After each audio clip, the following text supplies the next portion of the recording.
Hello, everyone, and welcome. Uh,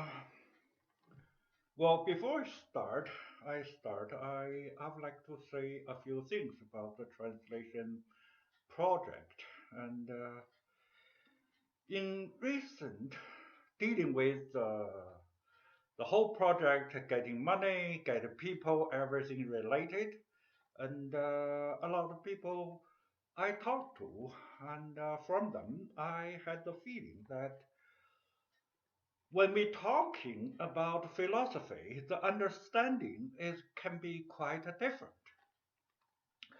For example, some guys from Germany, from an institution, of course, and told me, and because you don't have a PhD or something, and so it's hard for them to do anything with me. Well, hearing that, it occurred to me right away. And do you call Dr. Wittgenstein or do you call Dr. Einstein? No, you don't, right? Well, you can refute me saying, "Are you Wittgenstein? Are you Einstein?" Well, that's not the point. The point is philosophers are not made, but are born.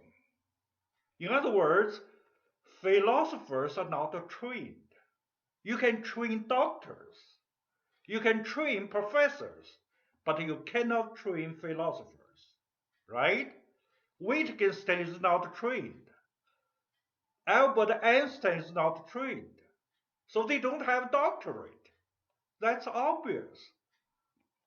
Real creativity is not trained. It's born.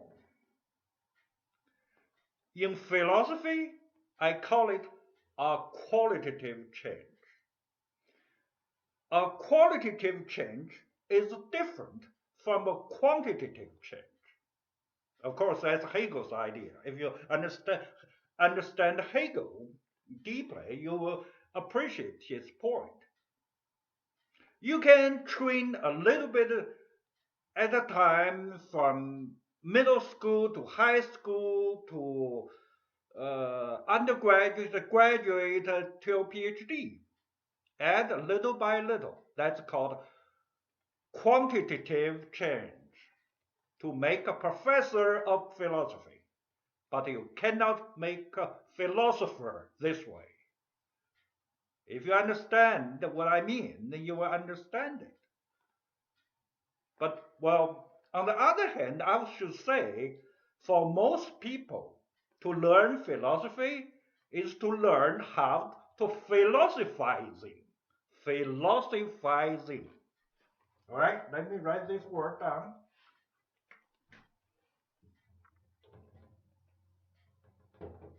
Oh, no, no, no.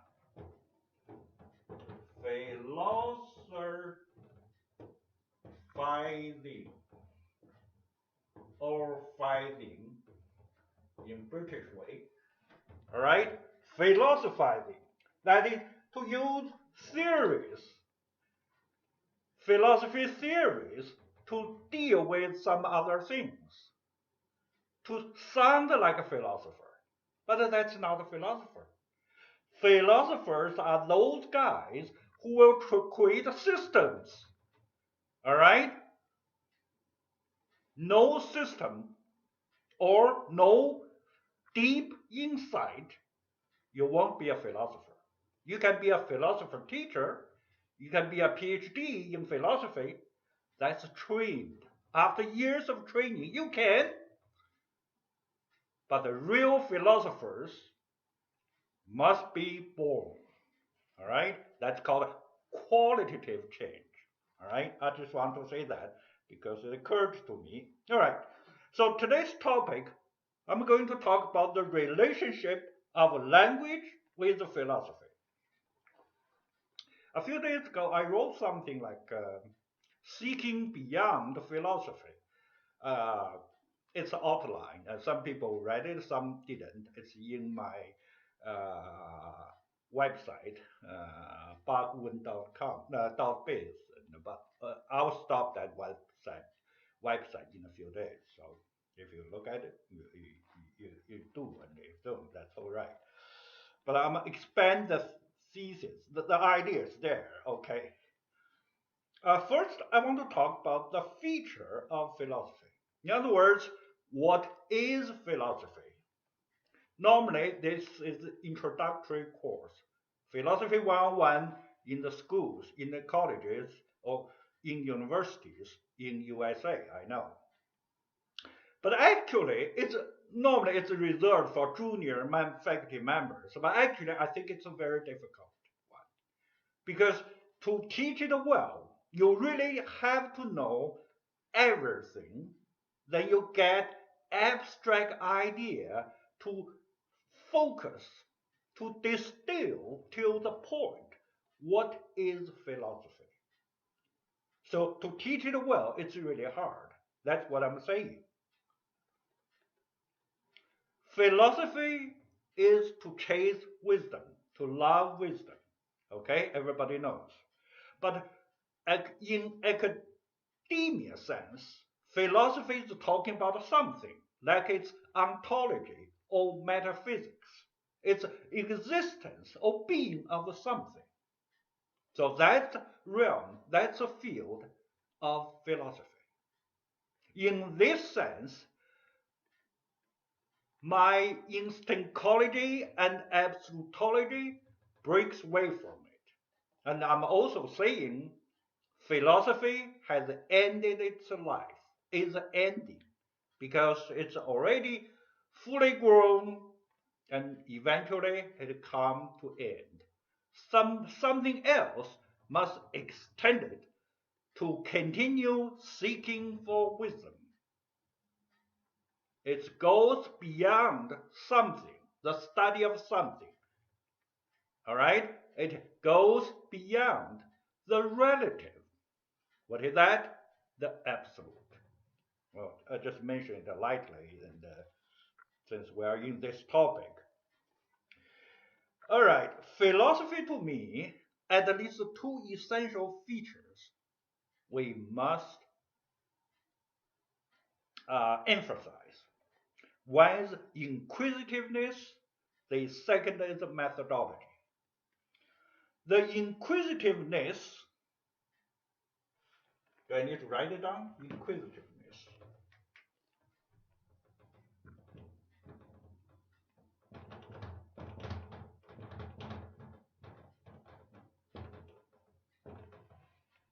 All right?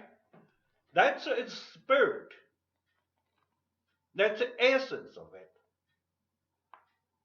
Why it's important? Because every other field, when you come to the last one, the bottom one, you cannot break it. You don't know anything else beyond your field. Let's say biology, chemistry, or physics.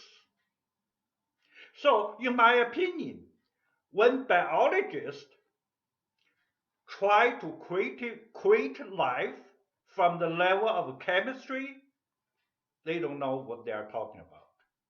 When physics try to answer the question why there's something rather than nothing, what's the nature of our world, why creation and rather than evolution, things like that. The physicists don't know what they are talking about. All right?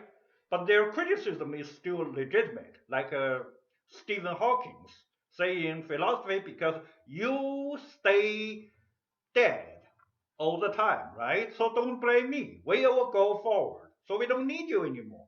And philosophers just shrink their heads, say, well, what can we do? They shrug their shoulders and let them played a major role, right? They led astray and they're talking about a little bitsy little thing like about language. You didn't do this, you didn't do that. What nonsense you're talking about?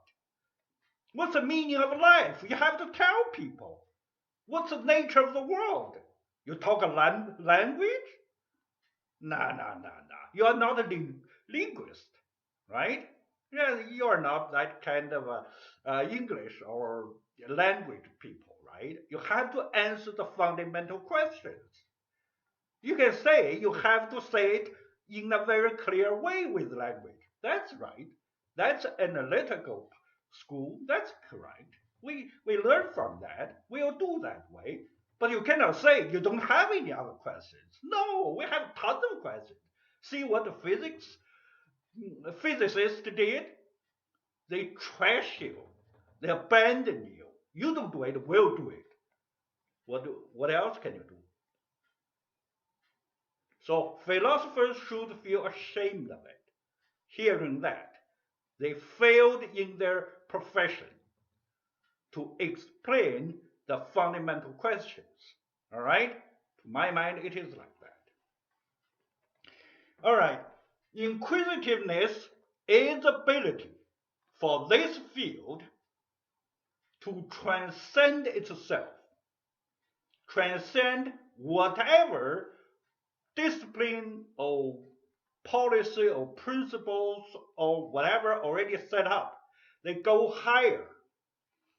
That's why only philosophy is the only real tool to seek the fundamental truth.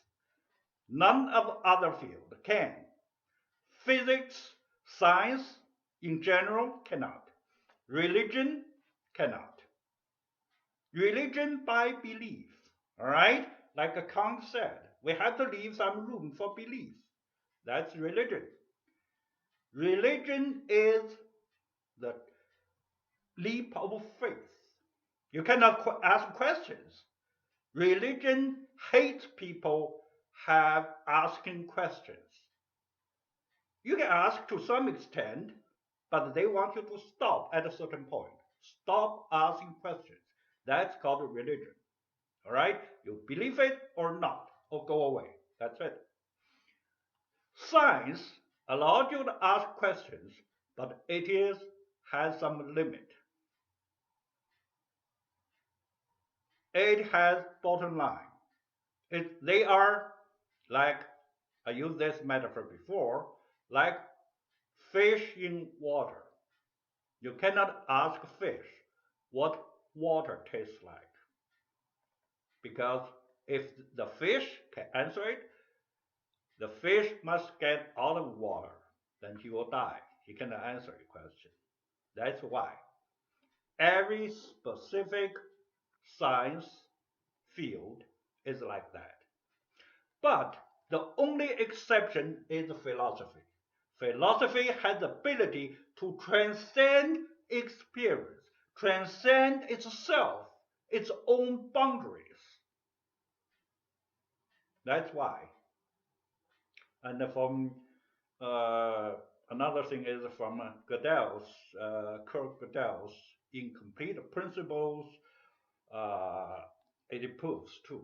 Any formal system cannot solve some theorems inside itself. There's bound to be some there, and you cannot prove it's the last one, the entire system yourself, right? According to the second one, theorem from the first one of the incomplete principles, right? Okay. So inquisitiveness is the hallmark of philosophy. So to my mind, when we teach students to learn philosophy, we must let them have this spirit, to instill it in their mind. If they stop asking questions, if they are lazy, they take whatever was given to them, they haven't learned philosophy. All right? So this is very important. The second important thing is methodology. Philosophy has its own methodology. Right now it's logic, right? And or, well, to some extent it's still controversial, the dialectic, but it's basic, either formal logic from Aristotle or dialectic logic from either, if you believe Socrates, you can think his is, or if you believe Hegel's, you can believe his. But anyway, methodology is important because you have to follow some rules to go forward. You cannot just depend on your self-fancy. That's the point. Without doing this, the West can never have science born. You cannot. Descartes just used the simple idea of analysis. Cut, break things into small, manageable chunks, small enough to be tackled with. That simple idea sounds so naive, so simple. All other nations, all other cultures failed to do. Only in the West they did it. If you know something about the Indian philosophy, you know before Buddhist, there's multiple gods. There's diverse things there. There's a lot of fancy and good, very intriguing imaginations there. And later on, that's multiple gods, and later on, Buddhist came out, and Buddha is actually the person, right?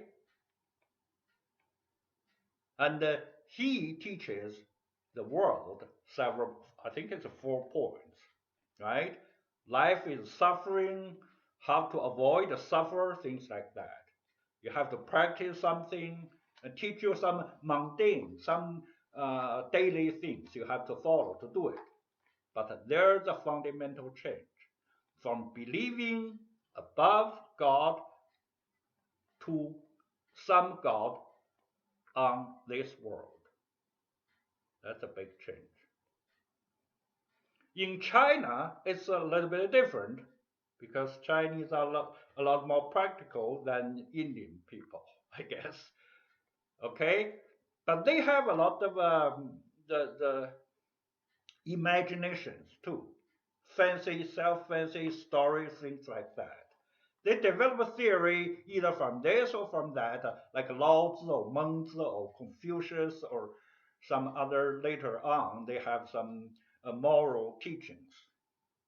But notice this: either India from Hinduism or Buddhism or from China, they all have the character of not consistent, being not consistent, or they don't inherit from each other. They cannot connect all the dots of the thoughts and make it the whole system like in the West. They don't see things in details. In other words, they don't have a good methodology. That's why they don't have science eventually. That's the reason. Okay? So I want to say methodology means inheritance, means systematic. Remember, those are major features of philosophy, of methodology. So we come to the eventual question: why philosophizing, or why do we need philosophy? Because the world, the matter mostly, by nature or in essence is logic or mathematics. That's why you have to know them. You have to know the math. You have to know the logic. That's our material world. All right, on that part, you have to.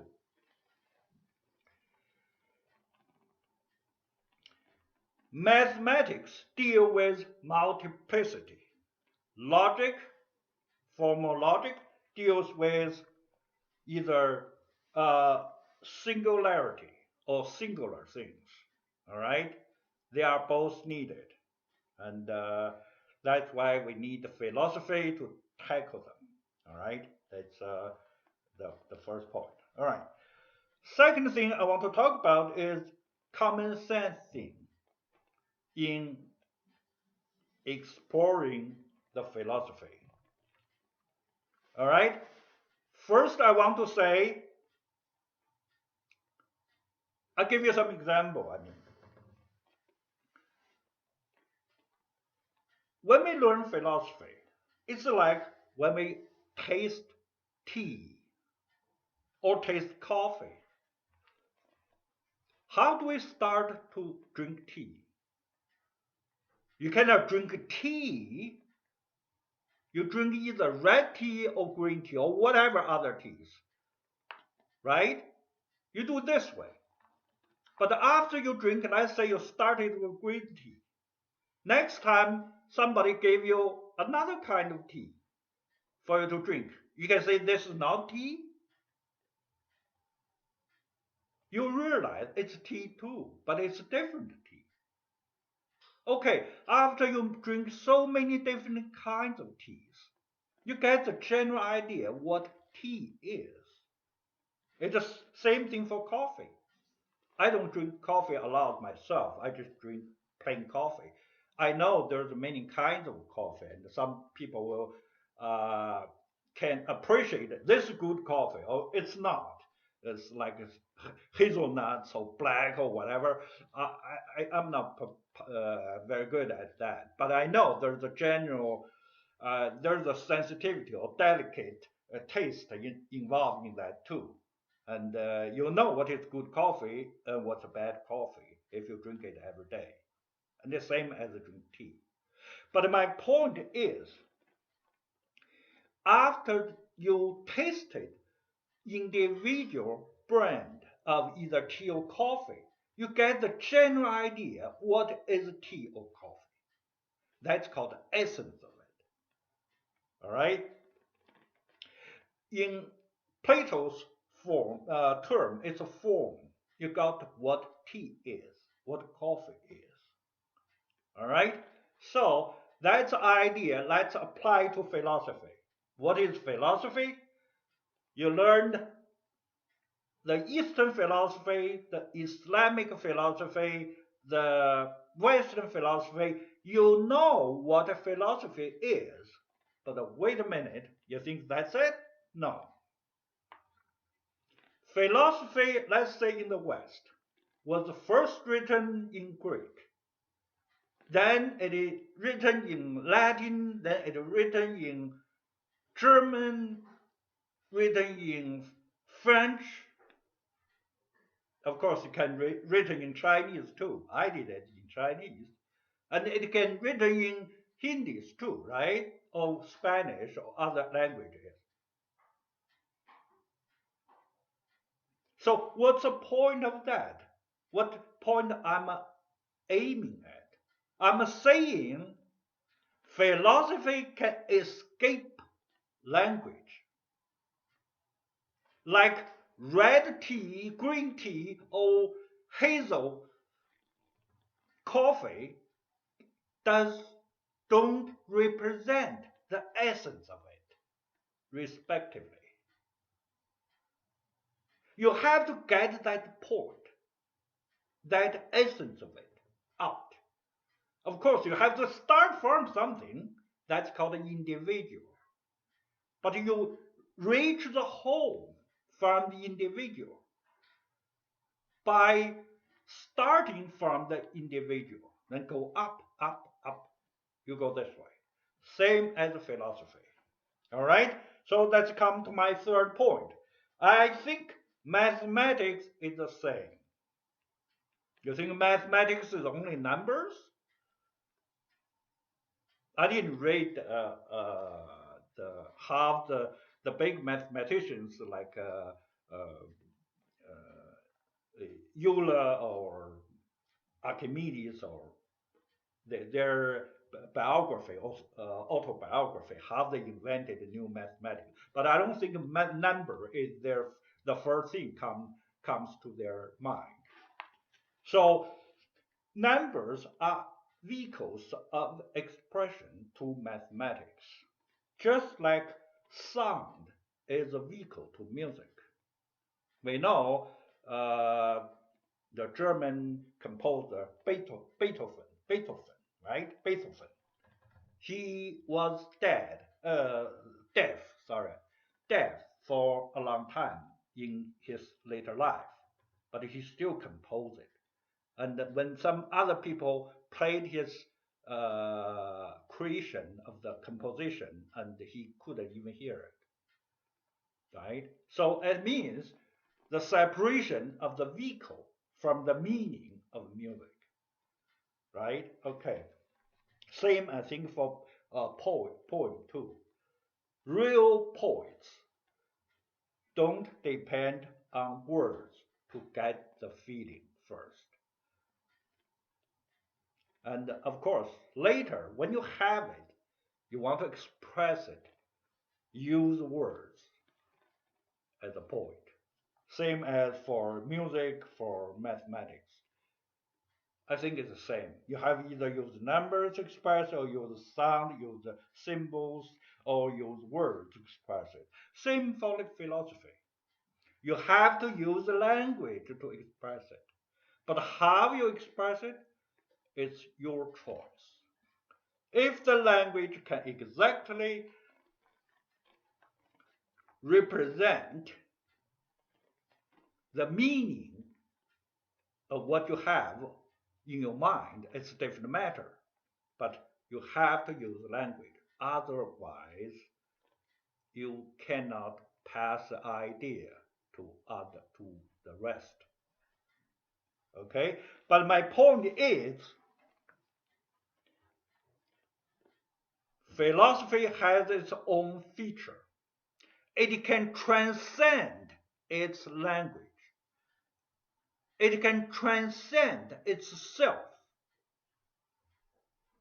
by asking questions, because it has the spirit of inquisitiveness. That's a hallmark of learning philosophy. Okay? So you cannot say, I write your article in Greek. We don't want it because we cannot understand it. But you want philosophy, right? You cannot say, I write it in Latin or in German or in Chinese. You don't accept it because it's not. We don't understand it. But you know philosophy. And you have to accept the philosophy. Right? That's a point. So philosophy can be expressed in any different languages, and even without language. When you have the idea, but eventually, when you spread it to the world, you have to use the language to express it. Okay? That's my point. All right. The next point, I want to talk about reality and the form thing, right? Okay. When we talk about the philosophy, or think about this way. Philosophy is to tackle the world. For a long time, we can see philosophers deals with the problem, what the world is, into this stage. When Plato, Aristotle, and Socrates, of course, at that time, they divide into reality or physical world and the form or being. That's a separation. That's one layer of abstraction, right? And think about that. That's a philosophy need to deal with. Another thing is in my instancology and absolutology, I deal with thought. I divided thoughts into two parts, like Plato did with reality. That is, thought forms and thought content. Think about this idea. It's really not started by me. You can say it started by Parmenides if you want to go earlier. Or you may say Plato's form is a part of it. It's actually, I think, in modern times, it started from either Descartes or Kant. Okay? Kant's analysis of understanding, and especially Hegel's understanding of the spirit. It's about the thoughts. Speaking of Hegel, I want to say something else. I want to add here some ideas. The idea of move actually comes from Heraclitus in ancient Greek. Heraclitus is the first philosopher think the world is like a fire. It moves all the time. You cannot step into the river twice, same river twice. It's his idea. When this idea of moving come to Hegel, Hegel's big genius or insight is this movement has a direction. He called advance of the spirit, the absolute spirit. This idea is very deep. In other words, well, I reviewed the middle school subjects with my little nephew, and we come to the word of one is called a scalar in the physics. Another word is called a vector. All right, vector is momentum or quantity with direction. Scalar is a magnitude or quantity without direction. They can be the quantity or magnitude can be think of as size too. All right. I want to say here, in philosophy, Heraclitus' idea is a scalar thing. Hegel's idea is a vector thing. So this is a change, drastic change. Without understanding Hegel's point, the circular movement, you can never understand my instancology and absolutology. But how many of us understand Hegel? Some people say that's nonsense. They don't even admit it. From the school I graduated, There is a bust, a bronze bust, saying with words like measure your mind. I think that's very significant, very meaningful.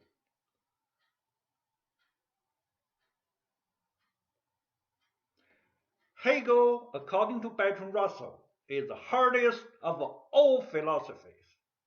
If you can pass him, you'll basically go anywhere in philosophy. No question. You can even take Heidegger or Husserl without much difficulty. You can understand Sartre, of course.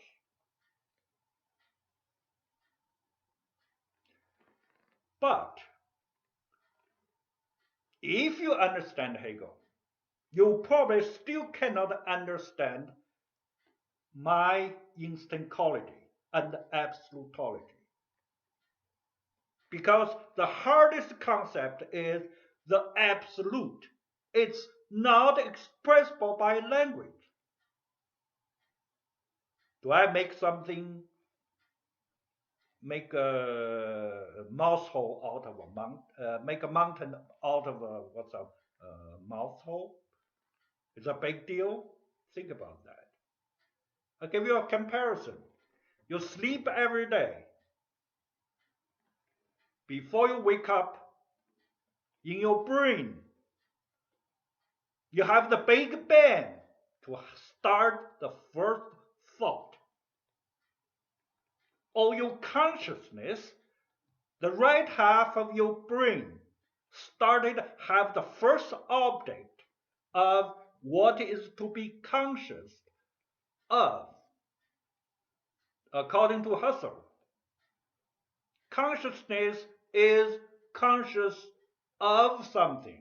You cannot have conscious without conscious of something.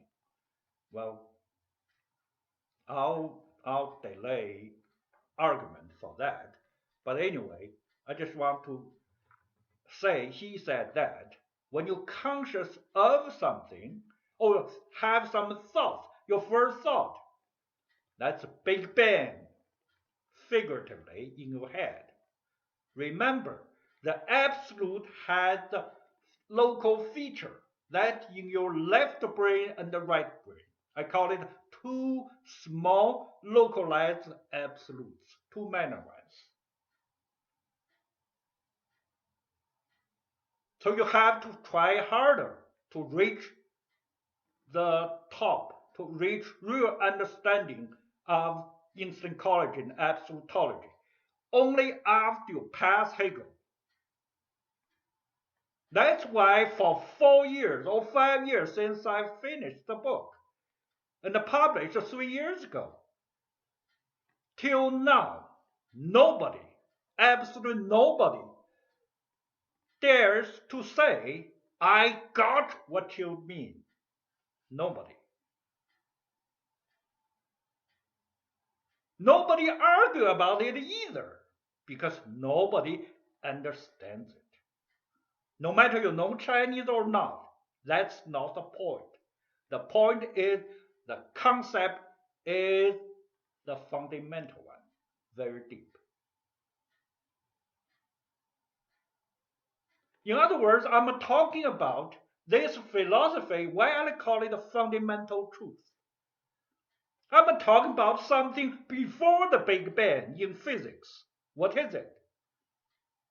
Only analogy you can have is that's God. What else it can be? But this is a philosophy. It's not something. Something is our world. You have to get this point. Shut up your eyes and think it, meditate. You probably can get it. I don't know. It took me a while to get it. It took me a while. That's for sure. All right? All right. To summarize, what is language? Language is necessary condition for philosophy. It's not a sufficient condition. And what is sufficient condition? Well, that's a good question. I don't know. Philosophy developed into Instancology, the absolutology, has already break the fortress, the bottom line of language to reach it. So whatever we say it is, it's wrong. Because language is something. We don't want something. We cannot have something. It's not relative. We have to go beyond relative. Go beyond what Einstein called relativity. What else do you have? The absolute. The absolute is not absolute spirit in Hegel, it's not absolute nature in Schelling, it's not absolute self in Fichte. It's not absolute being in Heidegger. Of course, it's absolute itself.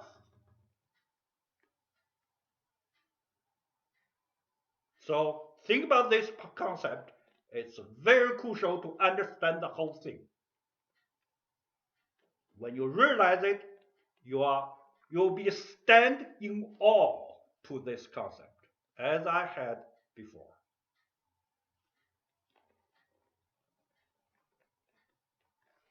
So, my last words, man is not born, but made. That's why he needs philosophy.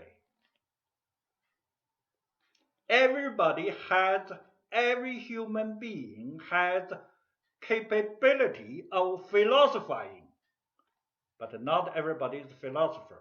Philosopher is not made, it's born. That's philosopher's task, to answer the questions of the world, the four fundamental questions. Where we are, what is the world, why I'm here, how should we conduct ourselves since ancient Greek times. All right, I hope this lecture will give you some idea. Think about this and feel there must be something, but what it is, I don't know. All right, see you next time. Bye.